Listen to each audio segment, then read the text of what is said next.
Assalamualaikum warahmatullahi wabarakatuh.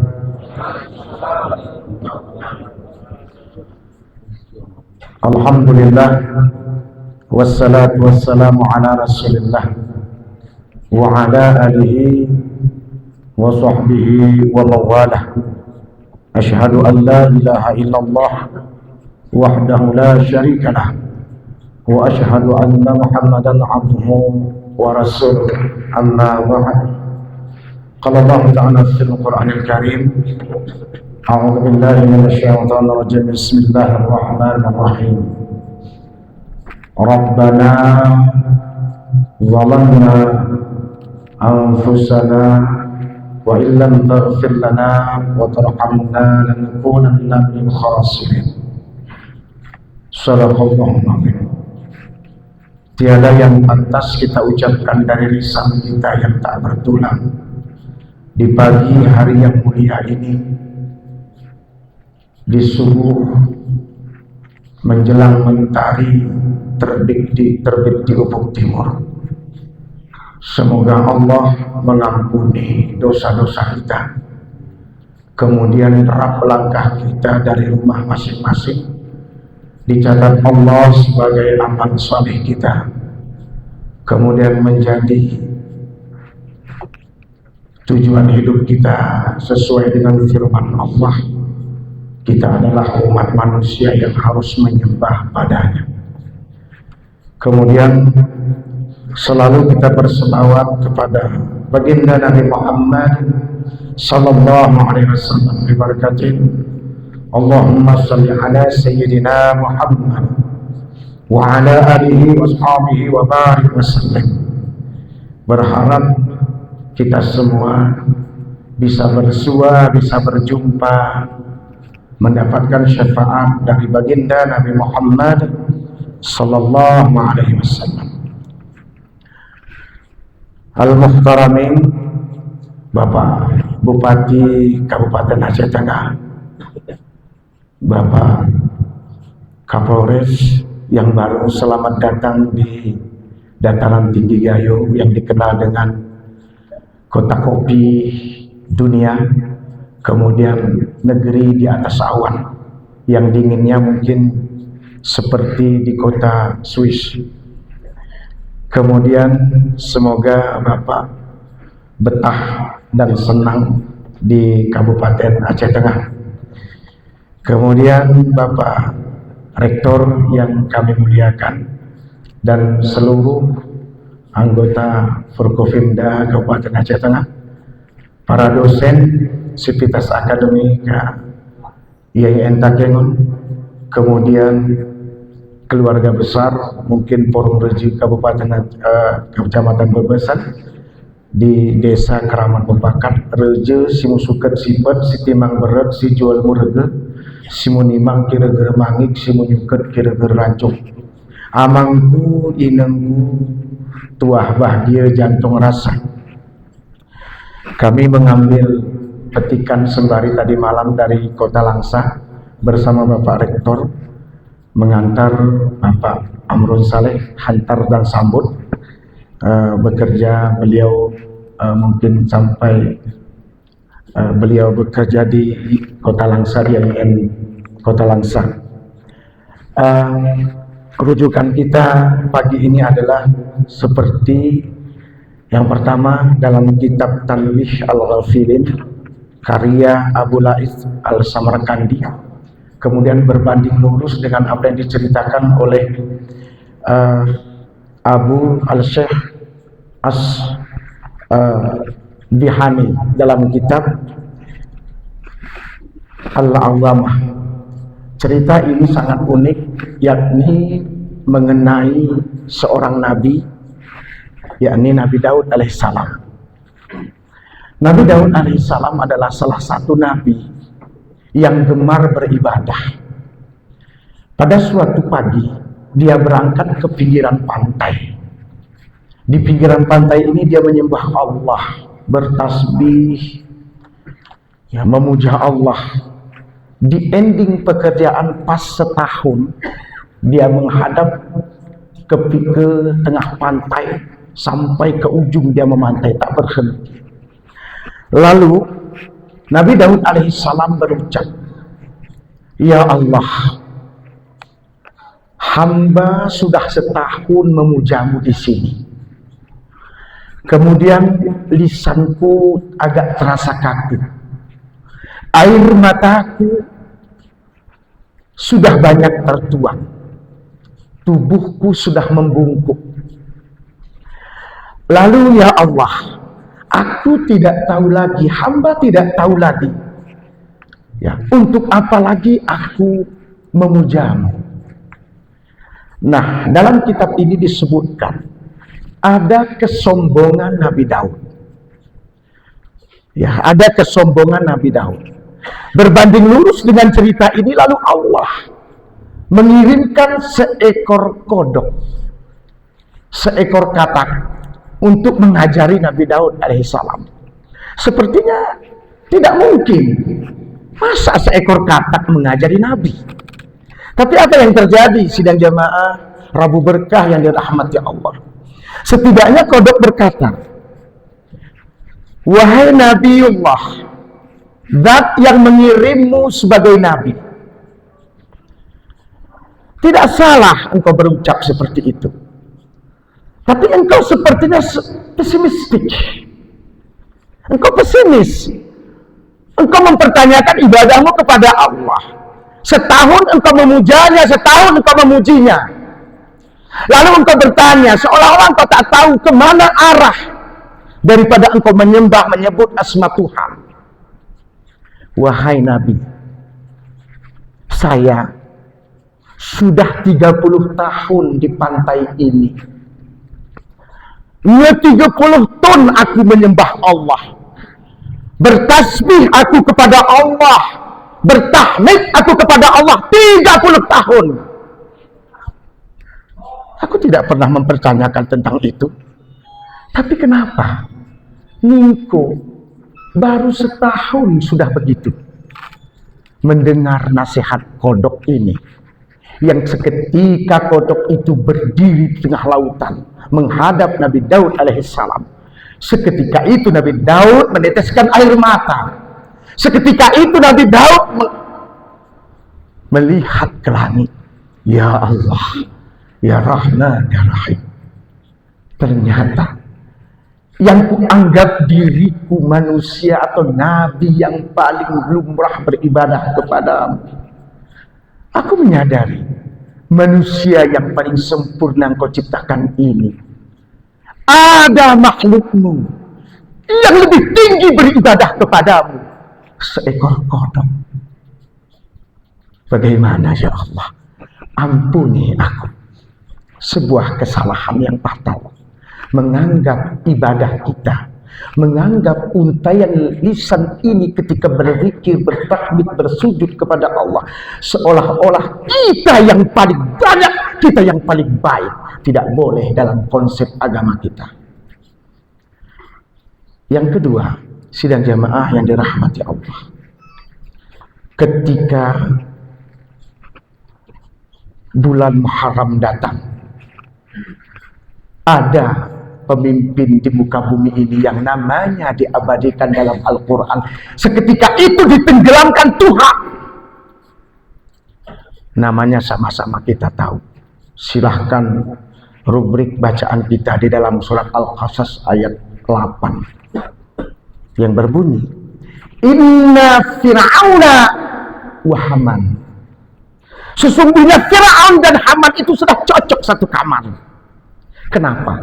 Karena kesombongannya, keangkuhannya, kemunafikannya, kedijayaannya, keangkaramurkaannya. Seolah-olah menganggap dirinya yang paling hebat. Memang hebat. Ketika dia ambisius, ingin membunuh orang, bisa dibunuh. Perdana menterinya yang paling kejam namanya Haman.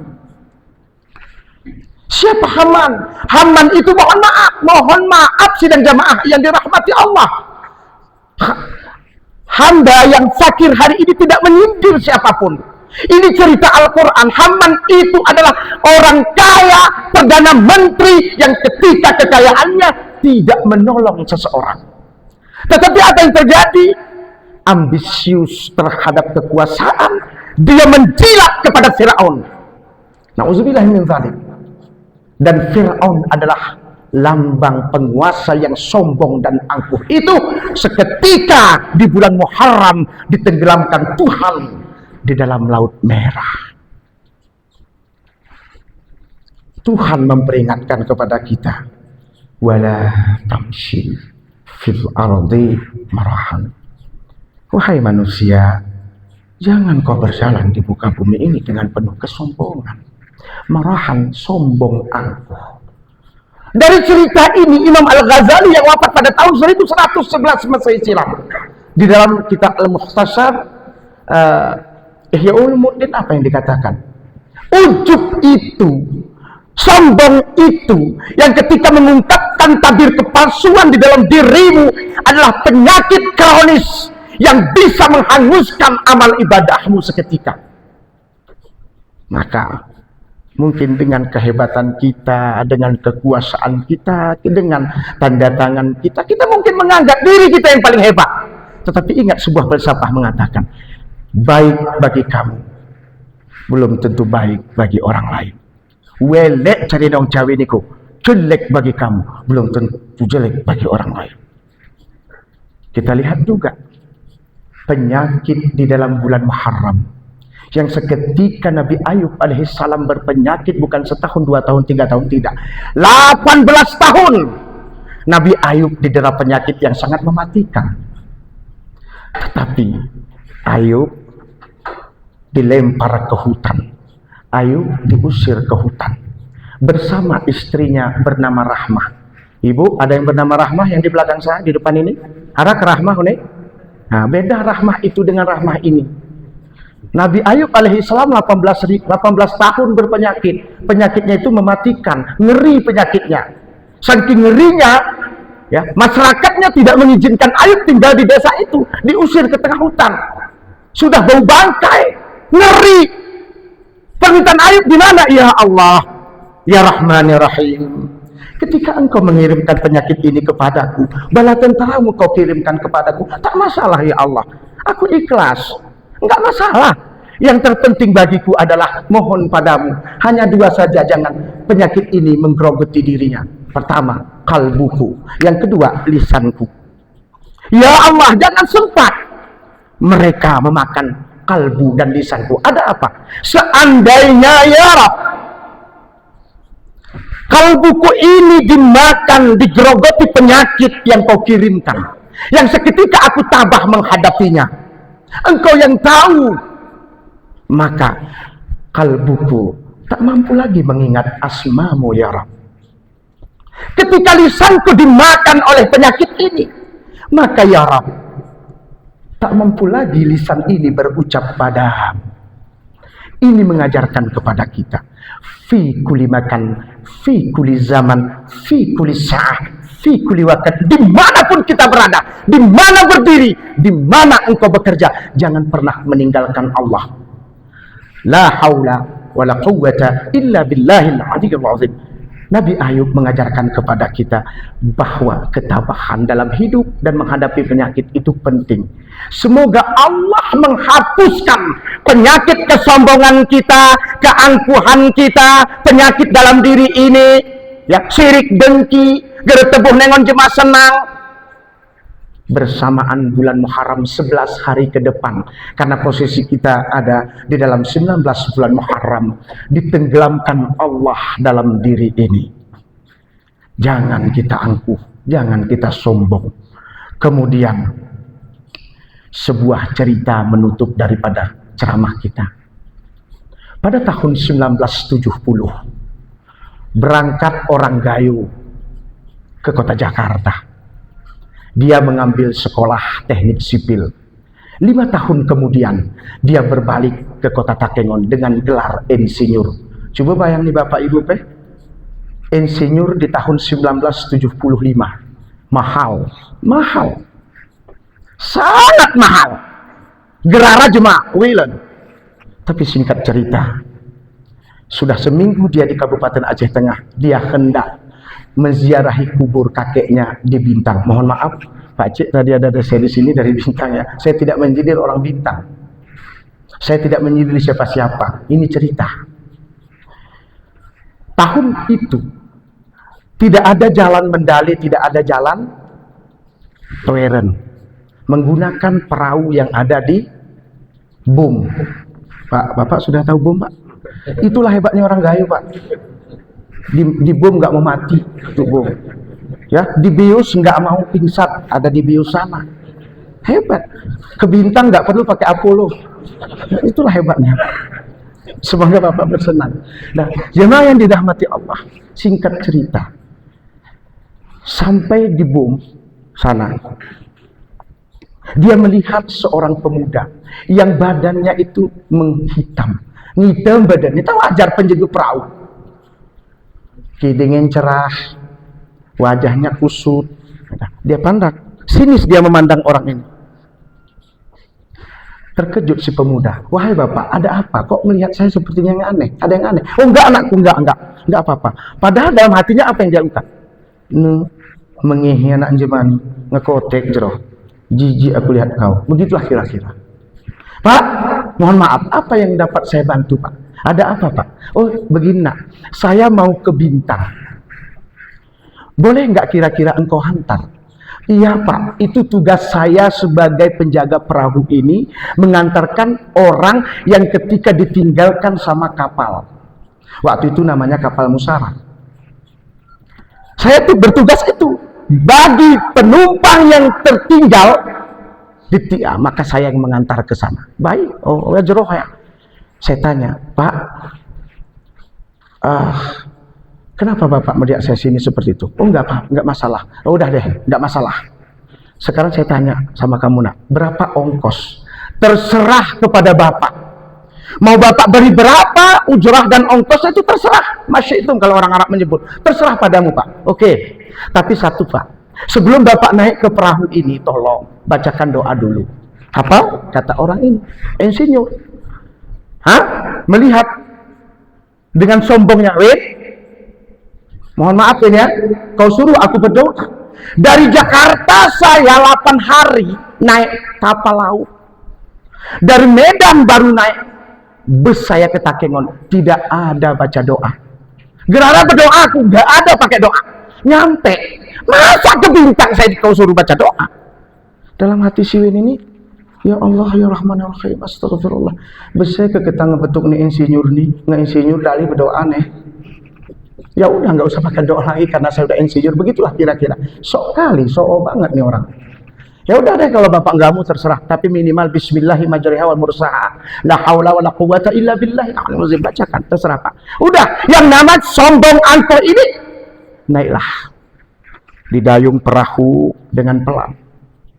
Namanya ilmuwan, sombong, angkuh. Pas di desa Taweren, di tengah lautan yang bergelombang tinggi.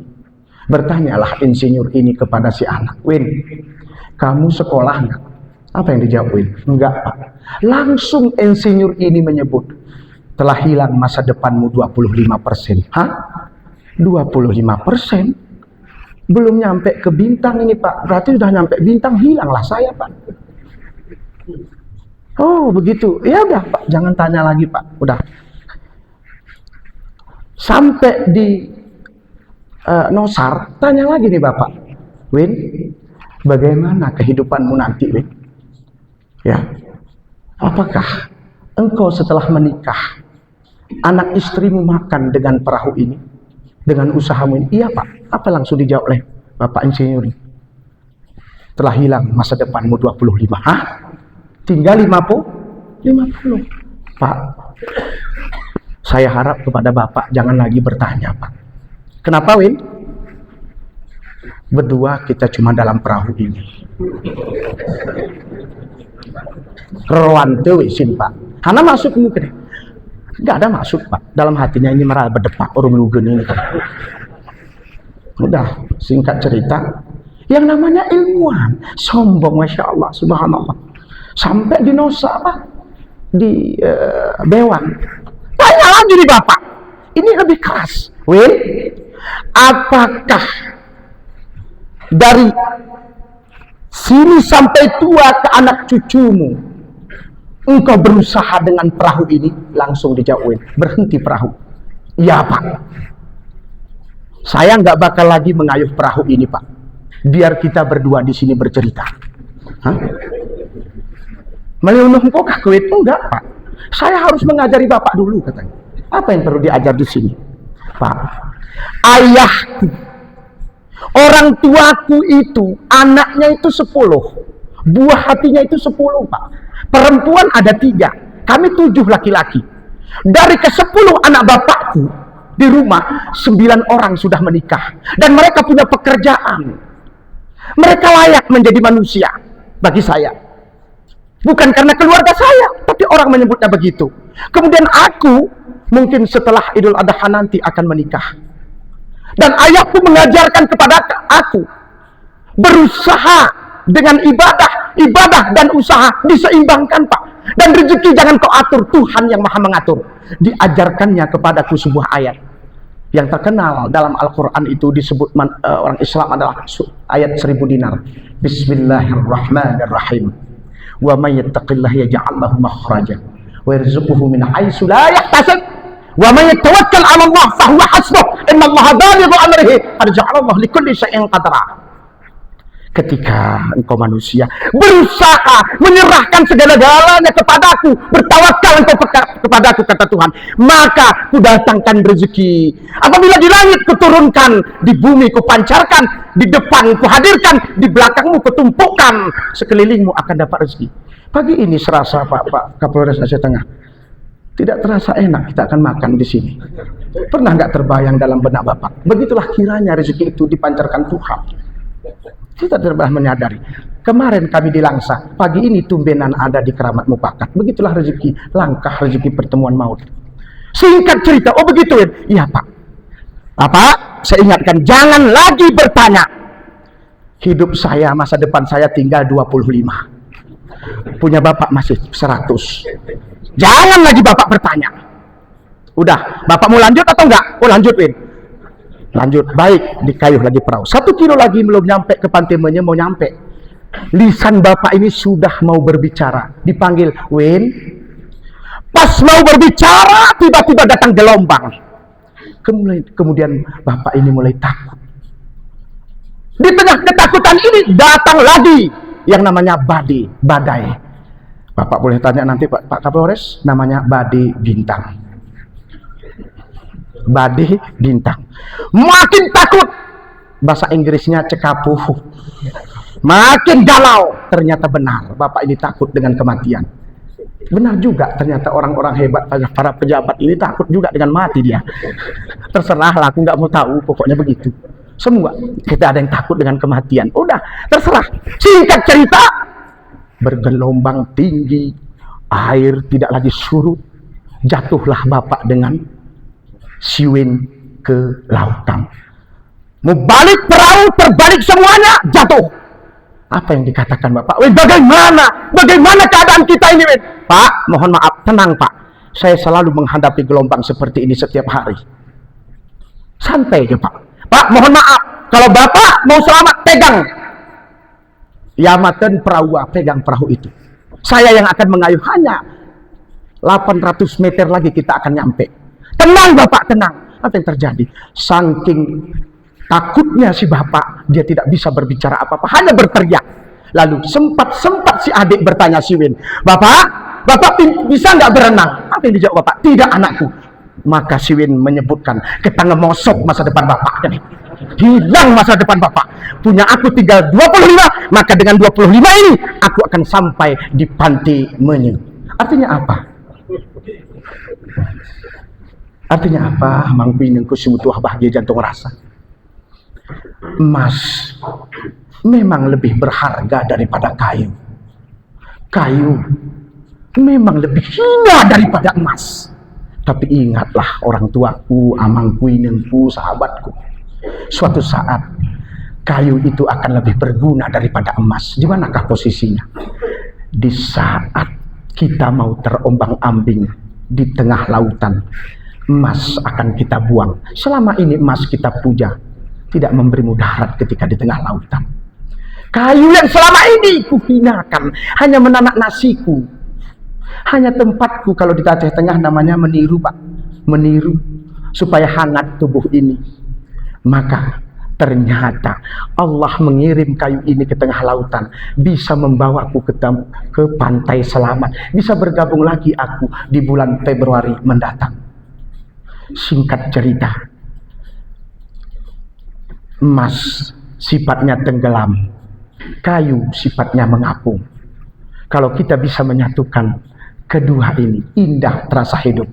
Ibarat kalau kata-kata kita, kalaulah mentari itu dianggap sebagai simbol kegagalan, air hujan sebagai simbol keberhasilan, maka mari jadikan kedua-duanya sebagai pelangi.